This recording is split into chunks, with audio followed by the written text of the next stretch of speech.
years, because I've talked to your CEO, Brad, fairly often, and he's made the case this is a way for banks to save money, use XRP as kind of a bridge currency. But I got to say, it doesn't seem to be happening. It seems every year this is kind of the promise, but we're not seeing a lot of adoption. What's going on there? I would agree that adoption of digital assets has been a little slower, you could see it as being incredibly quick or incredibly slow, depending on what time frame you think is reasonable. I would say revolutionizing international finance is not something that you would expect to happen overnight.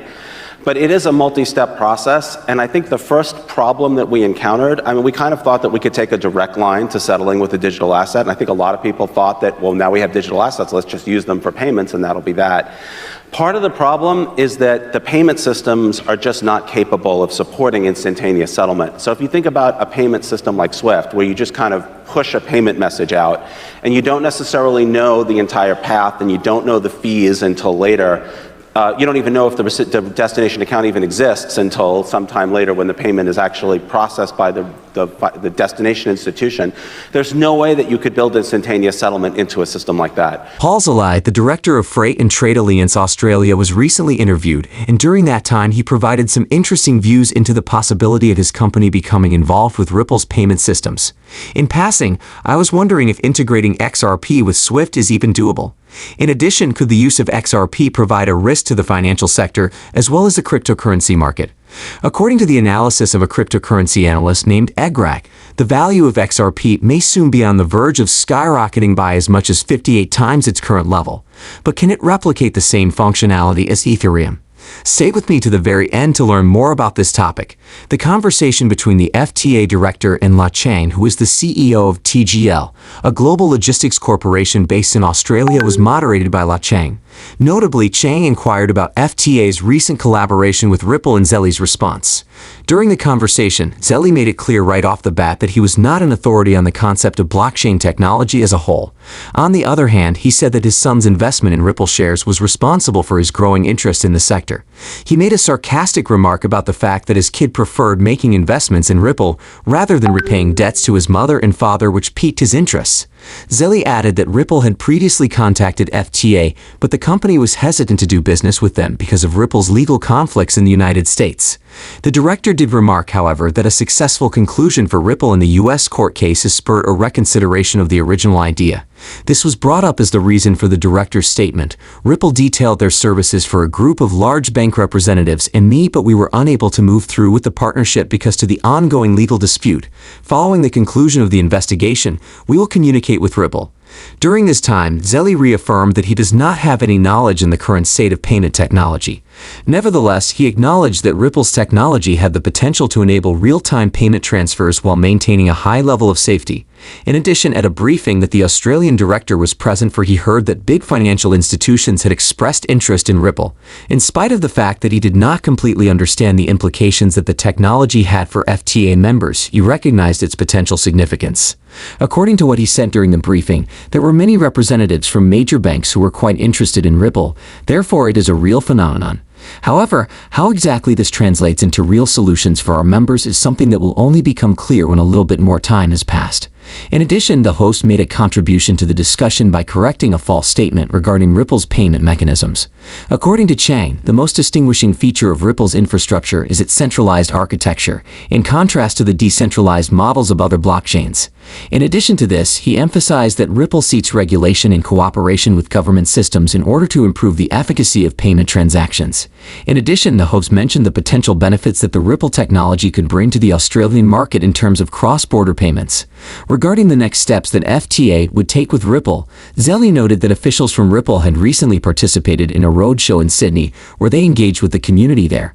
Additionally, he mentioned that the FTA intended to follow up with information sessions to give members the opportunity to meet directly with representatives from Ripple, ask questions, and investigate the possibility of future collaborations.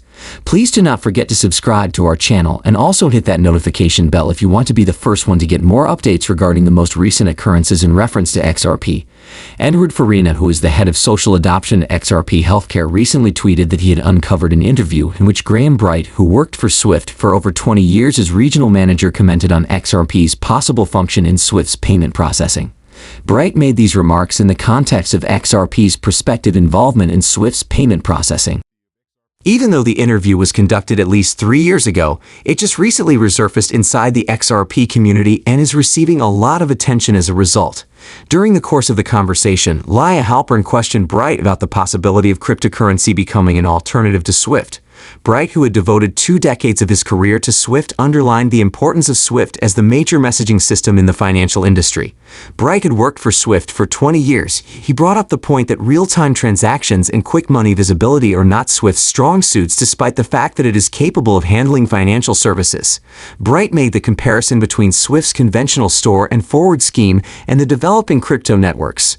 Specifically, he made the observation that cryptocurrency networks give immediate, real-time flow of funds the highest priority and offer transparent view of transactions.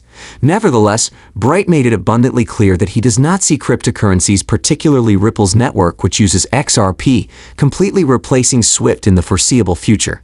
On the other hand, he envisioned cryptocurrencies such as XRP functioning as supplementary networks that catered to institutions that required real-time capabilities.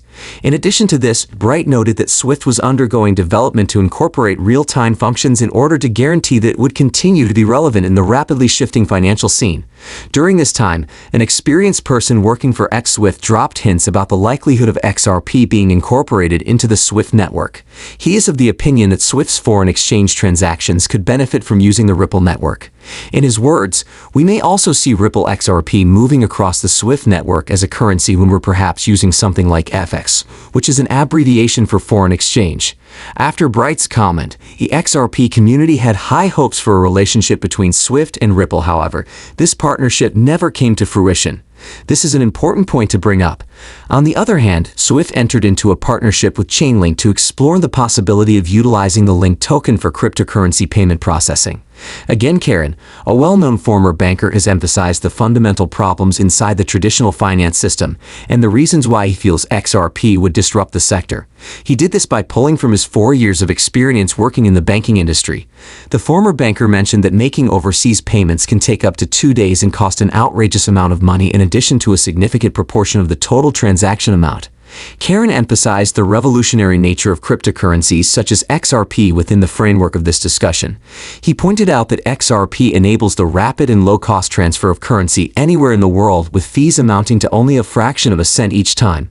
Corinne believes that this new capability may make payment service providers and Nostro accounts unnecessary in the future. PSPs such as MasterCard, PayPal, and Visa were among those he highlighted.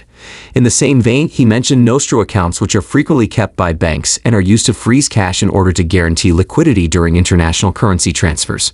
When it comes to making large transfers, Karen stated that the use of XRP might do away with the requirement for banks to maintain Nostro accounts.